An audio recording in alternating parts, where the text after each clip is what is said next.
Bismillahirrahmanirrahim. Assalamualaikum warahmatullahi wabarakatuh. Alhamdulillahirabbil alamin, wassalatu wassalamu ala asyrafil anbiya'i wal mursalin Muhammadin wa ala alihi amma ba'd. Baik teman-teman, alhamdulillah kita berjumpa lagi di 10 hari terakhir dari bulan suci Ramadan. Tak terasa satu hari demi satu hari dari bulan-bulan Ramadan telah meninggalkan kita dan telah kita lewati dengan berpuasa. Semoga puasa yang telah kita lakukan selama kurang lebih 20 hari itu diterima oleh Allah Subhanahu wa ta'ala. Baik teman-teman, di 10 hari terakhir dari bulan suci Ramadan yang sering kita dengarkan ketika ada khotib menyampaikan khutbah Jumatnya atau ketika ada seorang mubalik menyampaikan kultumnya, maka salah satu materinya adalah tentang iktikaf. Iktikaf secara bahasa artinya adalah luzumus syai', melazimi sesuatu. Jadi kalau kita melazimi suatu tempat, nah itu secara bahasa bisa dinamakan dengan iktikaf. Contohnya kita berdiam diri lama melazimi di suatu tempat, di suatu tempat mungkin rumah makan maka itu bisa disebut dengan iktikaf. Adapun secara syariat, pengertian secara syariat, iktikaf itu adalah luzumu masjidin, melazimi masjid, bertinggal diam diri di dalam masjid li ta'atillahi ta'ala, untuk melakukan ketaatan kepada Allah Subhanahu wa ta'ala ala sifatin makhsusatin, dengan sifat yang tertentu, tidak sembarangan. Jadi harus dengan kriteria yang tertentu. Wallahu a'lamu bissawab. Baik teman-teman, kita baca pada kesempatan kali ini tentang hadis-hadis Rasulullah Shallallahu Alaihi Wasallam dalam babul iktikafi, bab tentang iktikaf, wa qiyami layali Ramadana, dan qiyam lailah Ramadan.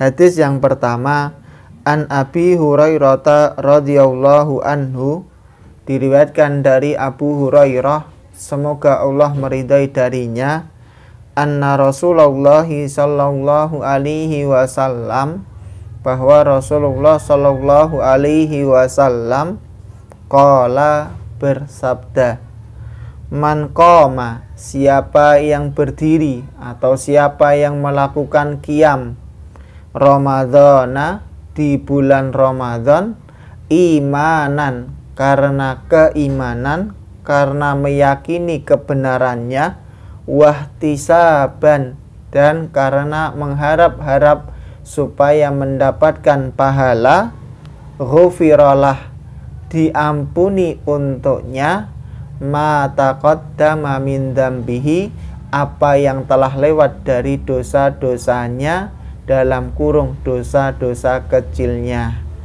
Muttafaqun alaih, hadis ini disepakati atasnya. Baik teman-temanku semuanya, hadis yang pertama ini bercerita tentang qiyamu Ramadana. Apa itu qiyamu Ramadana? Qiyamu Ramadana adalah menghidupkan malam-malam bulan Ramadan dengan melakukan ibadah. Baik itu bisa berupa membaca Al-Quran ataupun bisa dalam bentuk melakukan sholat sunnah. Jadi qiyamu Ramadan itu tidak hanya sholat tarawih, tetapi juga bisa dimaknai dengan menghidupkan malam-malam Ramadan dengan ketaatan, baik itu sholat sunnah malam ataupun dengan membaca Al-Quran. Wallahu a'lamu bissawab.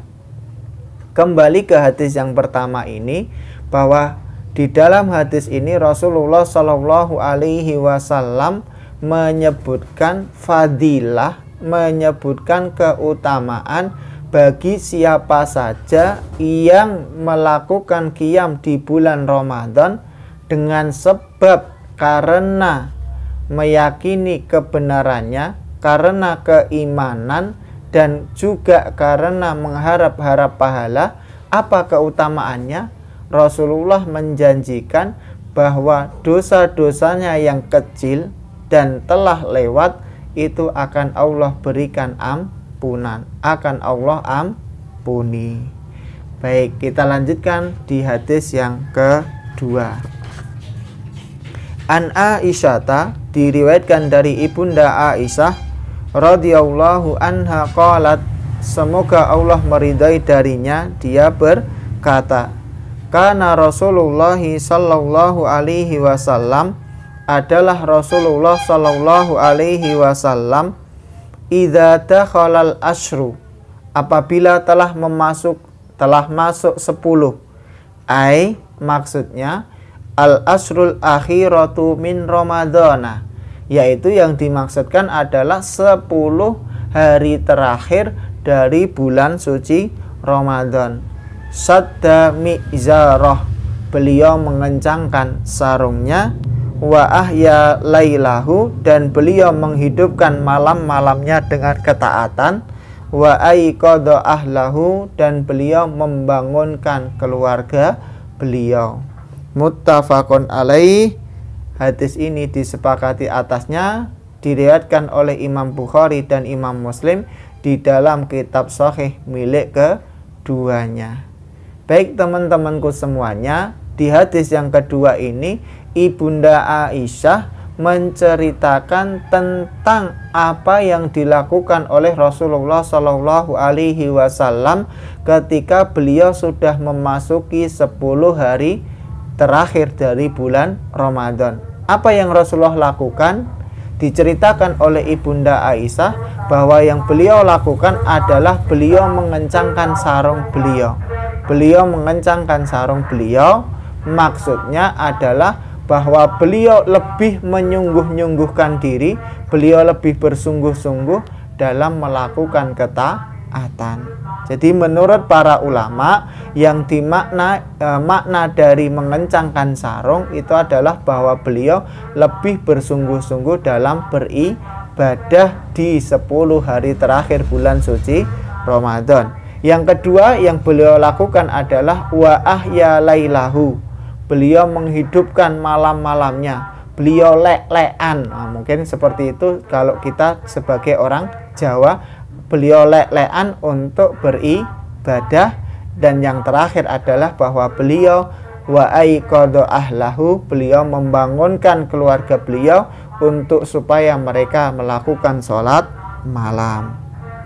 Maka teman-teman, dari hadis ini diambil kesimpulan oleh para ulama, disukainya untuk lebih bersungguh-sungguh dalam hal ibadah, terutama di 10 hari terakhir dari bulan suci Ramadan. Kemudian kita lanjutkan di hadis yang ketiga. Wa anha, masih darinya, dari Ibunda Aisyah radhiyallahu anha, semoga Allah meridai darinya, annan nabiyya sallallahu alaihi wasallama kana ya'takiful ashrul awakhira min Ramadana. Di hadis yang ketiga ini masih sama dengan hadis yang kedua, diriwayatkan dari Ibunda Aisyah. Beliau menceritakan bahwa Nabi Shallallahu Alaihi Wasallam biasa melakukan iktikaf di 10 hari terakhir dari bulan suci Ramadan, hatta tawaffahullahu azza wa jalla. Iktikaf itu beliau lakukan terus menerus di setiap 10 terakhir dari bulan suci Ramadan sampai Allah mewafatkan beliau. Summa takafa azwajuhu mim ba'di. Kemudian setelah Rasulullah meninggal dunia, maka para istri-istri beliau beriktikaf di masjid. Muttafaqun alaih, hadis ini disepakati atasnya.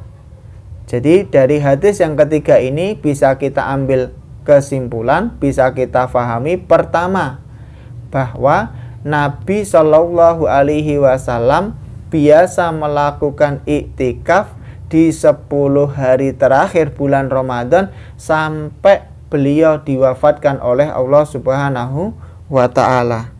Kemudian yang kedua yang kita ambil, yang kita fahami dari hadis ini, bahwa setelah Rasulullah Shallallahu Alaihi Wasallam meninggal dunia, maka para istri beliau Shallallahu Alaihi Wasallam juga melakukan iktikaf. Maka dari hadis ini ulama mengambil suatu hukum bahwa dibolehkan bagi perempuan untuk beriktikaf di dalam masjid, tentu setelah meminta izin kepada suaminya. Jadi bagi teman-teman yang perempuan yang mungkin juga menyaksikan yang ikut belajar bersama, maka diperbolehkan bagi perempuan untuk iktikaf di dalam masjid. Allahu a'lamu bissawab. Jadi teman-teman, iktikaf itu bagaimana hukumnya? Nah, maka menurut mayoritas ulama bahwa iktikaf itu hukumnya adalah sunnah, bukan suatu kewajiban. Iktikaf hukumnya sunnah karena iktikaf itu dilakukan terus-menerus oleh Rasulullah Shallallahu Alaihi Wasallam. Baik teman-teman, kita cukupkan sekian belajar kita pada kesempatan kali hari ini. Semoga bisa teman-teman fahami dengan jelas. Apabila ada yang belum jelas, bisa teman-teman sampaikan di kolom komentar. Subhanakallahumma wa bihamdika asyhadu an la ilaha illa anta astaghfiruka wa atubu ilaik. Assalamualaikum warahmatullahi wabarakatuh.